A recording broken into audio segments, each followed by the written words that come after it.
Ang ating air fryer. So, ibabaw-baw ko ito.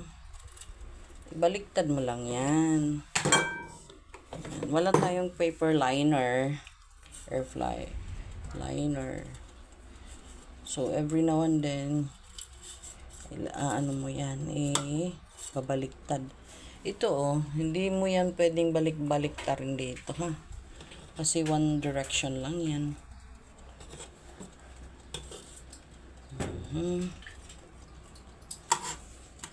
Maliit lang kasi ito, guys. Mas maganda yung malaki. Pag bumili kayo, yung larger one na. Wag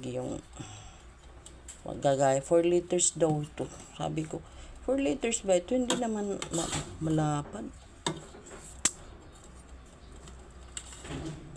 Pang ano lang ito, isang tao. Pag maramihan na luto, hindi na pwede.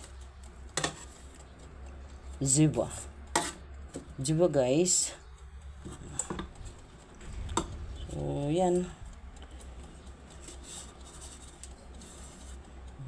Masarap yan, guys. Kasi para siyang, yung mga ibabaw niya crunchy. Ito ilalagay ko lang dito. Yung beef loaf ko na natira, ilalagay ko dyan sa gilid. Para mainit. Tapos babalik na lang natin yan. Habang naka-on yan, hanggang naka 5 minutes pa. So, hindi mo na yan pwedeng ibalik dito. O dito sa 0, hindi. Pwede mong dagdagan, pero hindi mo pwedeng ibalik. Yan. Yan. 15 minutes. Nilagay ko sa 15 minutes. Yan lang, pero may adapter yan, ha. Lalagyan mo ng adapter. Kasi 3 yung ngipin niya.